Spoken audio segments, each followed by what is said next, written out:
Hey, Yoke, you know your boy Chico has been on top of the game regarding airdrops. We were the first crypto YouTuber to bring Uniswap to the limelight. We called the 1-inch airdrop, and we called another one just a couple days ago, Furocombo, but we ain't getting it. Why? Find out that, plus more of my favorite possible airdrops coming in 2021, because it's time for Chico Crypto.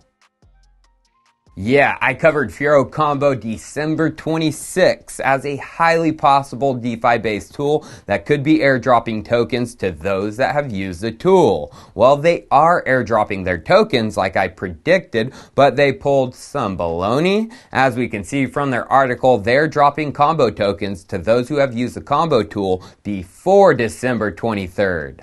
Ouch, as I missed the cutoff too for this, although it might not be that bad of baloney as I see why they chose that date. As we can see, the combo token was announced on December 23rd, so that 'tis the reason. A bummer not in the summer, but there will be more in 2021, as the trend of airdropping it has been set. So let's go through who I think could be airdropping, including some I've covered and some new ones. So who's gonna do it? Who's most likely gonna do it? And who has a chance of doing it? And there's a bonus too. You learn DeFi by trying out all these tools. You understand the nooks and crannies of this financial revolution before anyone else, and that 'tis not a bad thing. So, numero uno, it's DyDx, the decentralized margin trading exchange, which I covered in that video December 23rd, but also December 5th as possibly airdropping. Why? Well, because I think it's very likely,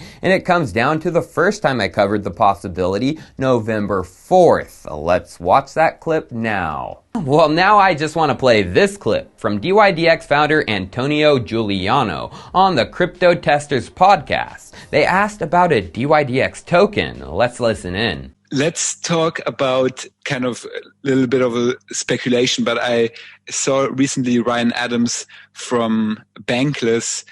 He speculated that DyDx would maybe launch a token one day. This was shortly after Uniswap. Yeah, it's a great question. Certainly, we're paying attention to everything that's going on in the DeFi space. I'd say tokens we've seen be really valuable, both in terms of just spurring a lot of growth for platforms. Well, of course, we want to grow too.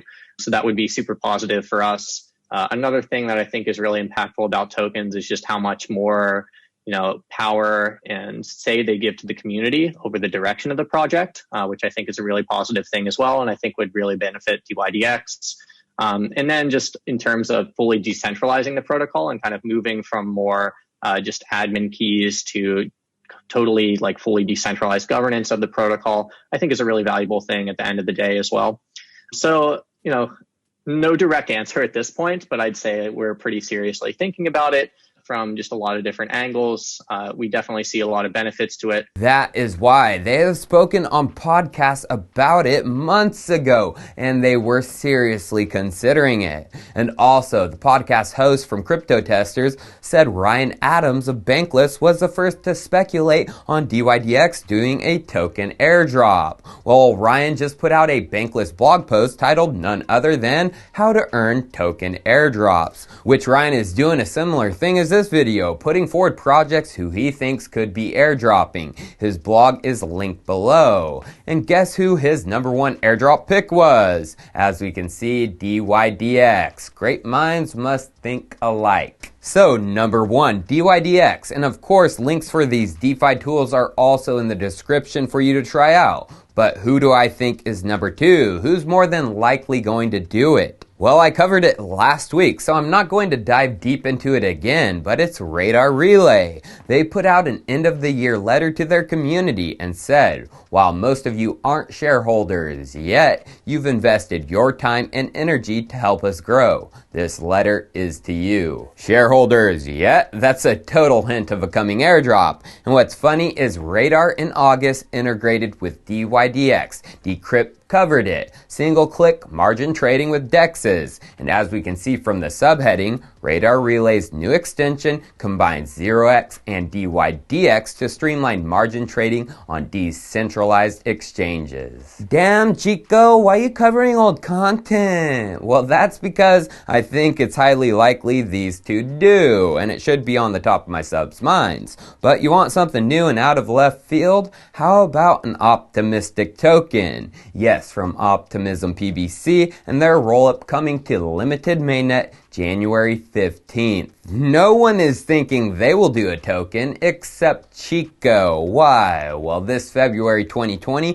Cointelegraph article on them titled Plasma Became Optimism, and it might just save Ethereum. And in the article it says, yet he, Dragonfly Research's Ashwin Ramachandran, said he is uncertain about the second half of Optimism's plan, quadratic funding that may involve the addition of a network token beyond Ether. An optimistic rollup token? Yeah, I think so. Although below it said this. However, Optimism's Ben Jones clarified there are no plans for a new network token yet. So back in February of 2020, almost a year ago, the Optimism team didn't have a plan for a network token, the keyword highlighted, yet.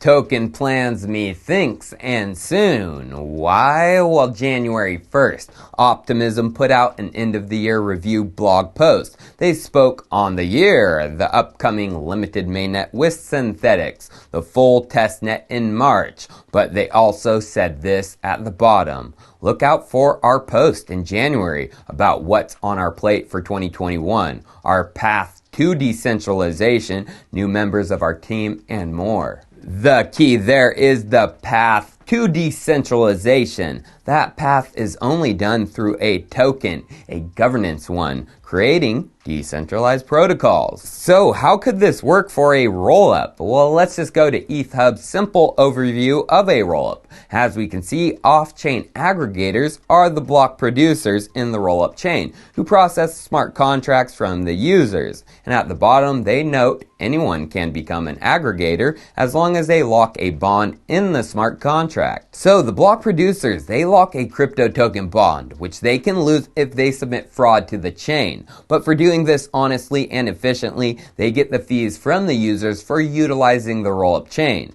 And many have thought it will be only Ethereum, which will be the only bonded token, which Ethereum will be used to bond, but sometime this month, I predict we will get an announcement of their token, an optimistic token, the second token used for bonding as well as governance. So play with their testnet, figure out how, and if you didn't play with Synthetics Mintr on layer 2, there is still a chance. The demo is winding down, no transferring from layer 1 to layer 2, but the rest of the dApp still works, mint, burn, and withdraw. You just need to get some layer 2 testnet SNX. I'll let you figure out how to do that. But I've included a video from DeFi Dad who goes through the entire testnet process as well as the link to the Mintr dApp below and any other documentation I could find on rollups. This next one I have to give credit to Ryan Sean Adams of Bankless because I didn't even think of it. And you guys know I'm bullish on NFTs. This one, the largest NFT community, check. The trend of it has been growing NFT trading volume month after month. Check. And what Ryan said, this NFT marketplace certainly would have no shortage of on-chain activity to snapshot and reward its historical users. Check. He was talking about OpenSea, and there are many ways to interact with this marketplace. Buying and selling of NFTs is the most common, but they also have the option to create your own NFTs in the dApp. And as we can see, it's simple. Add your picture. I'm creating the WinSea token NFT from Chico Crypto. Click create. Very nice. WinSea token. Now it's as simple as clicking add to items. Hopefully that NFT is a push for them to get those tokens out. And of course, links for OpenSea are also down below. Now this one I actually covered in the live stream the same time as Furocombo, and that is Opyn. The simplest way to explain Opyn is its open options on Ethereum, hedging risk on Ethereum ERC20 assets. And it's similar to another token I've already covered, Hedgic. And if you've seen how Hedgic has been moving lately, the markets are thinking decentralized options are tasty. Ryan Adams also thinks Opyn might do a token, and he stated this: but even with the launch of V2 last week, Opyn hasn't said much on the possibility of a native token in the future. There were some light hints in their V2 announcement posts that kind of indicate a potential one in the future, like allowing anyone to list new options if it's whitelisted, who decides which assets are whitelisted, and that they'll be setting up incentives for market makers in the future. What kind of incentives? And finally, I want to highlight Ryan's last pick, Argent, as I've covered them before on many occasions too, and I love the wallet they have created. And it's becoming much more than just the most secure crypto wallet, it's becoming a DeFi manager too. And what's highly interesting about Argent is when Uniswap airdropped, they were swift, one of the first to make claiming their airdrop possible